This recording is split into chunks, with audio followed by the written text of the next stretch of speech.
So hello everybody on YouTube. Deep bow to you, and I've noticed more people watching the videos and showing love on those videos. So that's great. Thank you so much. I'm glad you're enjoying. So I'm gonna read from Natural Liberation, Padmasambhava's teachings on the six Bardos, and like I mentioned before, Gocha Rinpoche is part of my lineage and the lineage that everybody here in the Sangha is connected to, and the Paleo lineage, and responsible for actually helping bring this great Nyingma lineage to the West. And this particular text is translated by Alan Wallace. So you have some heavy hitters here, right? Padmasambhava, Gyatso Rinpoche, and Alan Wallace. So I'm going to start on chapter 5. The Natural Liberation of Awareness, Experiential Instructions on the Transitional Process of Meditative Stabilization.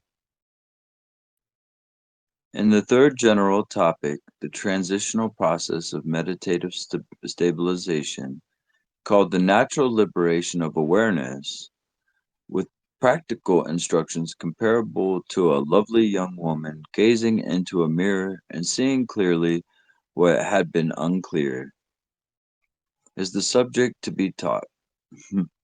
Previously, awareness was pointed out and was shown to be just this, resulting in the mind being tenaciously apprehended as clarity and awareness. By grasping onto it as just that, you cannot be liberated. So, here are instructions for enhancing meditative stabilization through identifying awareness by way of practice that is without grasping and that transcends the intellect. Maintaining awareness through careful examination is liberating. So these are called the instructions on the natural liberation of awareness.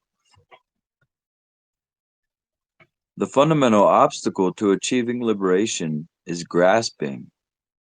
Isn't it great? We have that plain English here. And Gyatso Rinpoche, he's known to be very direct, sometimes sort of blunt, and also knows how to cater towards the Western audience. So that's what I've always liked about his teachings, and his style is very direct. But right here, grasping is really at the core, you know.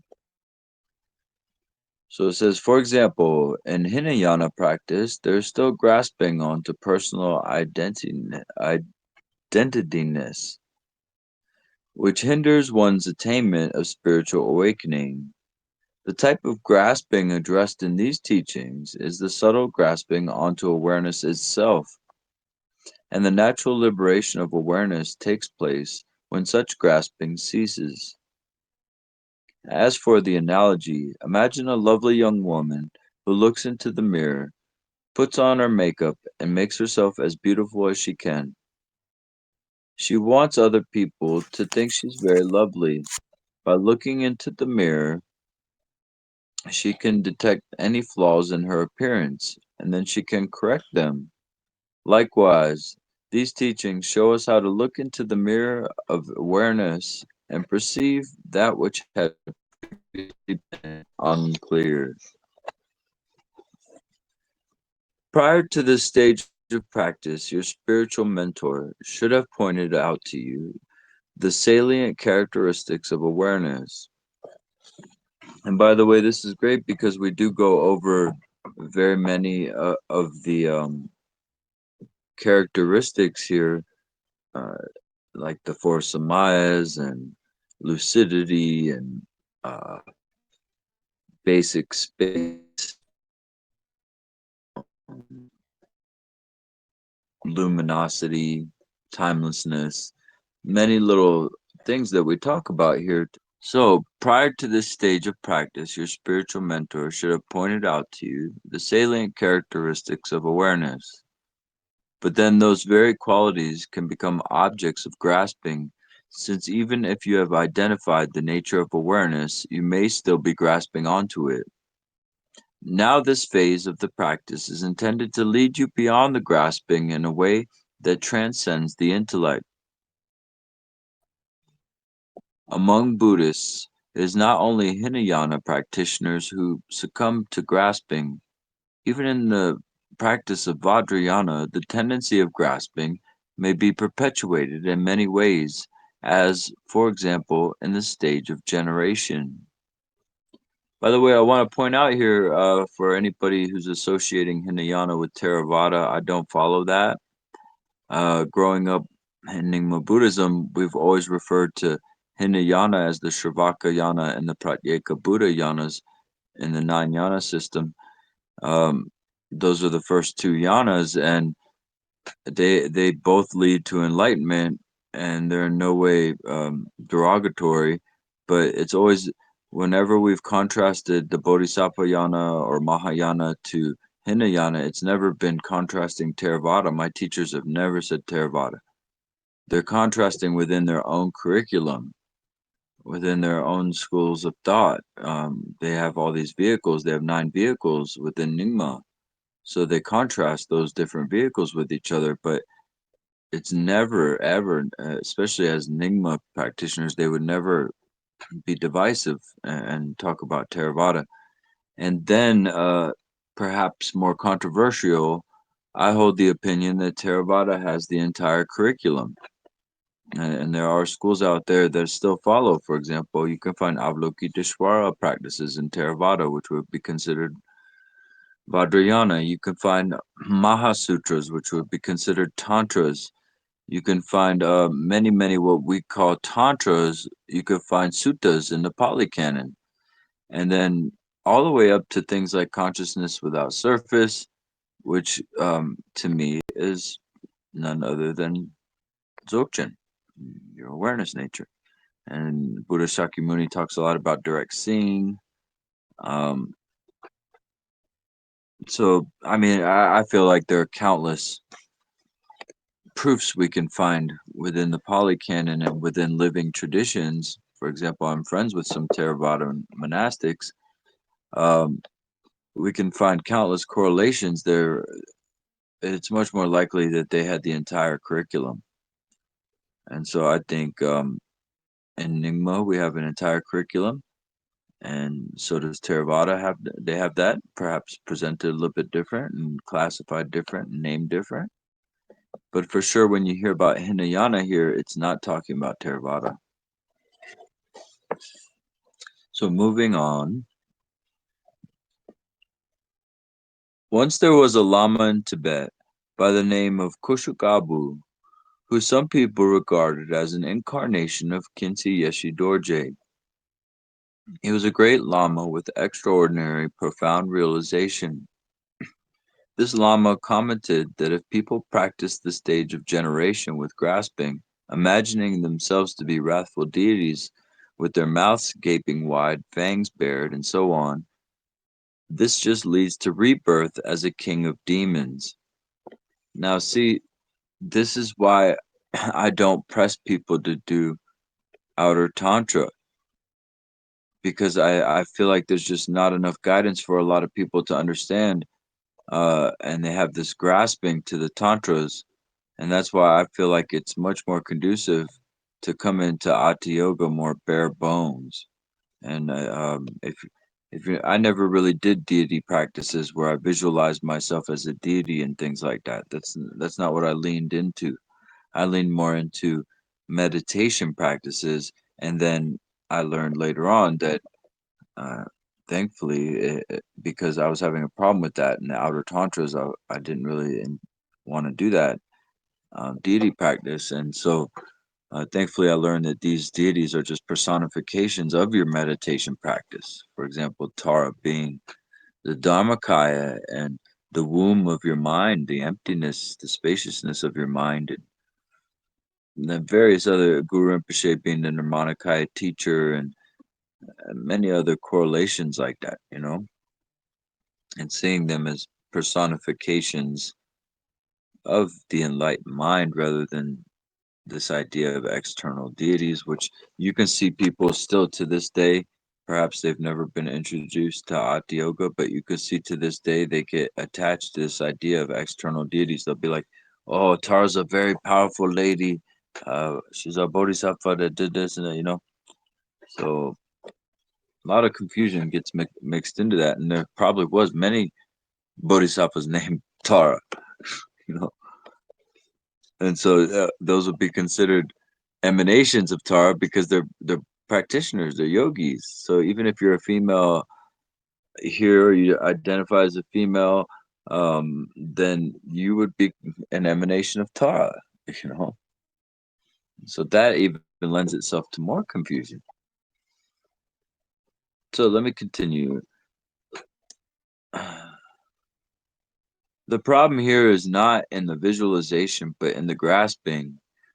The stage of completion can act as an antidote for the grasping that likely occurs on the stage of generation. Conversely, the stage of generation is the antidote for the extreme of nihilism, which may arise on the stage of completion. Similarly, there are different techniques with signs and without signs for developing quiescence. By moving from the methods with signs to those without signs, grasping is diminished. In that process, you must make sure you don't end up in a kind of daze or trance because there's no benefit in that whatsoever. By the way, this is why that little trick that we use where we look around the room and we pick an object and we sort of feel how our mind hooks onto that object.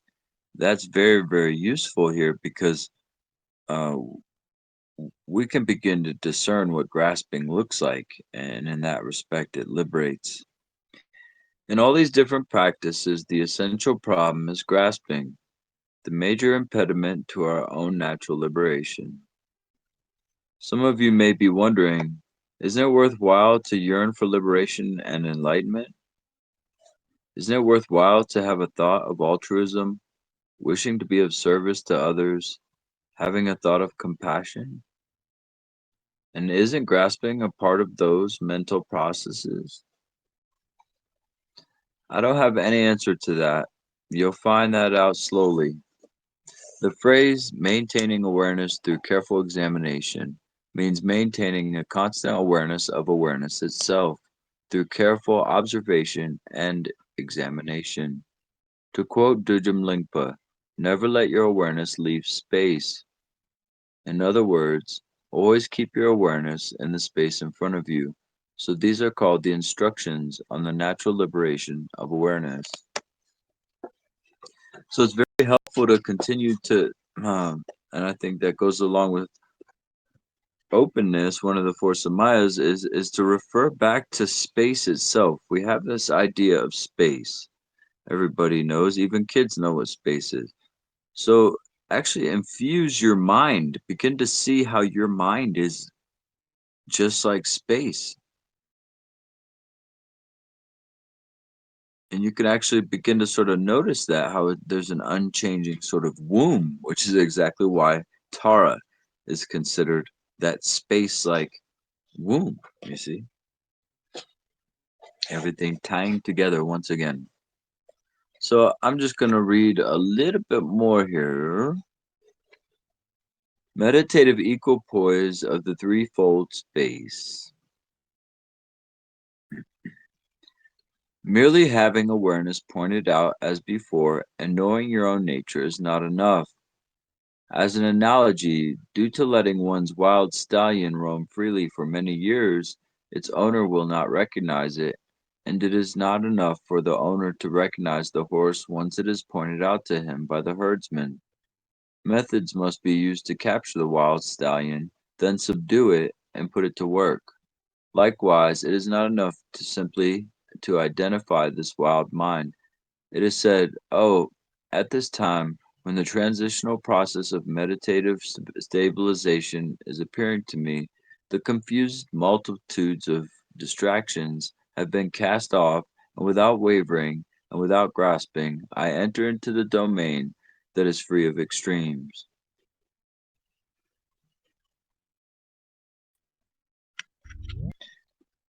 So it says here, you may have the nature of your own awareness pointed out to you by your spiritual mentor, as was described earlier, but simply having it pointed out and having some glimpses of it is not enough. And so this is why I try to warn people. People ask me for pointing out instructions, and um, I try to warn them, even if they had their little aha moment, that that's particularly the time where your ego's gonna fight back, and really some sorrow is gonna try to lure you back in right at that. It's almost like a fork in the road at that point. So, in the history of Tibetan Buddhism in the West, the first person to feed many of the wild stallions of the West was Chogyam Trungpa Rinpoche. Not only did he give people grass, he gave some of them cigarettes and alcohol. To the men who wanted women, he gave women, and to the women who wanted men, he gave men. As he did so, he also appeared to follow in their tracks. He appeared to like cigarettes, women, alcohol, and so forth. By so doing, he revealed to these people their own nature, and he opened the way for other great lamas, including Gyalwa Karmapa, His Holiness the Dalai Lama, and many other great lamas, to round up these wild stallions here in the West. Isn't that interesting that crazy Chogyam Trungpa Rinpoche actually led the way for the Dalai Lama? I mean, I just feel like he was a anomaly. He just came to the West and just took on its skin and injected the Dharma in the craziest way possible. And it's totally extreme. It was totally abusive for sure. It would not fly these days. But in the '60s, it took on the colors of the culture. So it says the opportunity for me to teach now is not due to my own power, but due to the preparation accomplished by Chogyam Trungpa Rinpoche and other great lamas who have already taught here in the West. And by the way, this is Gacho Rinpoche talking. He's quite a pioneer, actually. I feel like he's being humble here.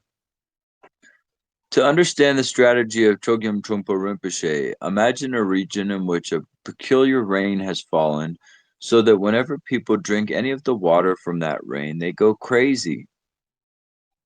Now a king comes who has not drunk the water, and he is not crazy, or they're not crazy, but since everyone else is crazy and he's not, they don't follow him. Because he seems alien, they feel no connection with him. The king then recognizes this, knows he needs to lead these people, and knows he can't do so as long as he appears to be sane and they're all crazy. So he drinks the water, appears to be crazy as they are, and then they follow him. They say, "Oh, he's just like us." That was Chogyam Trungpa Rinpoche's strategy. He appeared to be as crazy as all of us so that he could effectively lead us, and people would think, "Oh, he's one of the guys. He's just like us." By the way, I can definitely attest to when I had my monastic robes on all the time and a shaved head, I felt like I just could not connect with so many people on a very sort of fundamental level. And that was one of the reasons why I sort of decided not to wear them and let my hair grow and things, because it's almost like the invisibility feels more right. It feels more natural. And I've thankfully heard of other monastics doing this where they sort of turn invisible, in the culture. And I think it's okay. You might get chastised for it and people give you a hard time, but as long as you're keeping it real with yourself, I think it's all right. And who likes that? Who likes all this artificial attention just because you're dressed a certain way? So it says, just as a sword cannot cut itself, and the eye cannot see itself, we have been unable to recognize our own nature. Here in the West and elsewhere, Buddhist teachers have engaged in a wide variety of activities, some of which have elicited a lot of criticism. From one perspective, a great deal of criticism is perfectly valid. But from another perspective, those who speak of faults of others, who become judgmental, contemptuous, and abusive, can also be said to be superficial. That is, they're only seeing the external appearances of behavior, but they're not seeing what's going on inside. They're not seeing a source from which such behavior arises, and they don't see the inner reasons for that behavior, and so they hold in contempt. They don't see how this type of behavior relates to the present scene here in the West, specifically in the United States. They also have an inadequate insight into the application of method and wisdom on the part of bodhisattvas. For bodhisattvas may engage in a wide variety of activities in order to be effective service to sentient beings in a variety of circumstances. The core issue here really is your individual karma, the history of your actions, and your own individual merit. What you see and how you judge are chiefly determined by these factors, your own karma and your own merit. If you lack pure karma or merit, you will not be able to see what's really going on. For the long term consequences of others' actions may turn out differently than what you expect. This is like trying to block the sun with your hand. You can only block a very small space under the sun, but you can't block the sun itself. It is impossible even for the whole world united to to raise up a person who is lacking pure karma and merit. Slowly, slowly, as we progress in our practice, these things will become clearer and clearer. The only things that can hold us back are the obscurations we inflict upon ourselves. All right, well, from the coming together of all these yogis and the silent meditation that we did, and then the reading from this great text and the Dharma talk that we had, whatever merit there is, whatever benefit, we dedicate that to those beings that are in need. Gewa Magen Rodu Kunlano. Gewa Magen Rodu Kunlano.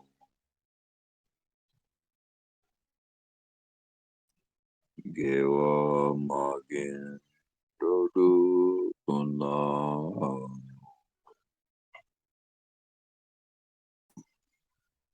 Okay, everybody, please take care.